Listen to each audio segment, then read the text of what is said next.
লক্ষ্মীর ভান্ডার প্রকল্পের মে মাসের টাকা কবে আপনারা পাবেন? মে মাসে লক্ষ্মীর ভান্ডার প্রকল্পের টাকা ঢুকবে কিনা এবং মে মাসের কত তারিখ থেকে আপনাদের ব্যাংক অ্যাকাউন্টে এই লক্ষ্মীর ভান্ডার প্রকল্পের টাকা আসবে? এই মে মাসেই কিছু কিছু ব্যাংক অ্যাকাউন্টে ঢুকবে ডাবল টাকা। কারা পাবেন এই ডাবল টাকা? এবং যারা বৃদ্ধ বিধবা এবং প্রতিবন্ধী ভাতার টাকা পেয়ে থাকেন, আপনারা কবে পাবেন বৃদ্ধ বিধবা এবং প্রতিবন্ধী ভাতার টাকা? এই সকল আপডেট জানতে চাইলে ভিডিওটি সম্পূর্ণ দেখুন। লক্ষ্মীর ভান্ডার প্রকল্পের টাকা নিয়ে বিরাট বড় সুখবর।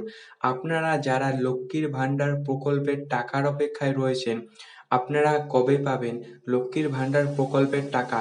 কবে আপনাদের ব্যাংক অ্যাকাউন্টে ঢুকবে লক্ষ্মীর ভান্ডার প্রকল্পের টাকা? ভোটের পরেই বিরাট সুখবর। মে মাসের ৪ তারিখ রয়েছে বিধানসভা নির্বাচনের ফলাফল। রাজ্যবাসী বর্তমানে লক্ষ্মীর ভান্ডার প্রকল্পের মে মাসের টাকার অপেক্ষায় রয়েছেন। যদি মমতা বন্দ্যোপাধ্যায় আবারও মুখ্যমন্ত্রী পদে নিয়োগ হন, তাহলে লক্ষ্মীর ভান্ডার প্রকল্পের কাজ মে মাসের প্রথম সপ্তাহের মধ্যে আবার শুরু হবে। বর্তমানে পশ্চিমবঙ্গে নির্বাচনের ফলাফলের আগে সমস্ত প্রকল্পের কাজ বন্ধ রয়েছে। নতুন করে সরকার হওয়ার পর আবার এই সমস্ত প্রকল্পের কাজ আবার শুরু করা হবে।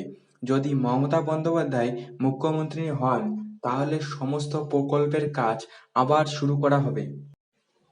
আর যদি পশ্চিমবঙ্গে নির্বাচনের ফলাফলের পর বিরোধী শাসক দল সরকার গঠন করতে পারেন, তাহলে বিরোধী শাসক দল যে সমস্ত প্রকল্প শুরু করবেন, সেই সমস্ত প্রকল্পের টাকা আপনাদের নতুন করে ফর্ম ফিল আপ করার পর ব্যাংক অ্যাকাউন্টে সেই টাকা ঢুকবে।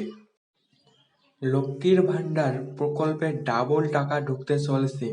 আপনারা যারা এপ্রিলে লক্ষ্মীর ভান্ডার প্রকল্পের টাকা পাননি, আপনাদের মে মাসে দেওয়া হবে লক্ষ্মীর ভান্ডার প্রকল্পের ডাবল টাকা।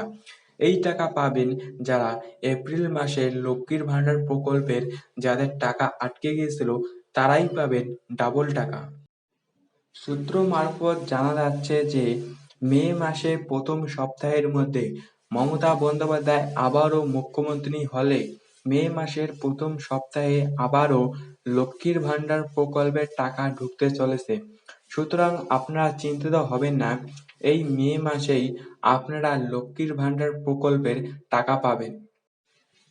এবারে আপনারা যারা বৃদ্ধ বিধবা প্রতিবন্ধী ভাতার টাকা পান, আপনাদেরও বৃদ্ধ বিধবা এবং প্রতিবন্ধী ভাতার টাকা মে মাসের প্রথম সপ্তাহের মধ্যে ঢুকতে শুরু হয়ে যাবে।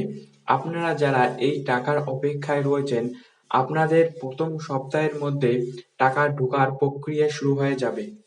তো আপনারা যারা মে মাসের লক্ষ্মীর ভান্ডার প্রকল্প বা বৃদ্ধ বিধবা প্রতিবন্ধী ভাতার টাকার অপেক্ষায় রয়েছেন, আপনারা চিন্তিত হবেন না।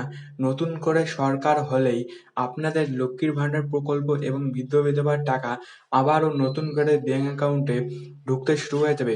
বর্তমানে সব প্রকল্পের কাজ হোল্ডে রয়েছে। বর্তমানে কোনো প্রকল্পেরই টাকা দেওয়া হচ্ছে না। নতুন করে সরকার হয়ে যাওয়ার পর আপনাদের ব্যাংক অ্যাকাউন্টে লক্ষ্মীর ভান্ডার প্রকল্প এবং বৃদ্ধ বিধবা ভাতার টাকা ক্রেডিট হয়ে যাবে। সুতরাং আপনারা চিন্তিত হবেন না, মে মাসের প্রথম সপ্তাহের মধ্যেই বোঝা যাবে কবে লক্ষ্মীর ভান্ডার প্রকল্প এবং বৃদ্ধ বিধবার টাকা ব্যাংক অ্যাকাউন্টে ঢুকতে চলেছে। আপনারা চিন্তিত হবেন না, টাকা সবাই পেয়ে যাবেন। তো এইরকম আপডেট এই চ্যানেলে আসতেই থাকবে। তো এইরকম আপডেট পাওয়ার জন্য চ্যানেলকে সাবস্ক্রাইব করে রাখবেন এবং ভিডিওটি যদি ভালো লেগে থাকে তাহলে একটি লাইক করবেন। লক্ষ্মীর ভান্ডার প্রকল্প বা বৃদ্ধ বিধবা প্রতিবন্ধী ভাতা নিয়ে কোনো প্রশ্ন থাকলে আমাকে কমেন্ট বক্সে বলে যাবেন। তো আপনাদের সাথে দেখা হচ্ছে পরবর্তী কোনো ভিডিওতে। ততক্ষণের জন্য আপনারা সবাই ভালো থাকবেন।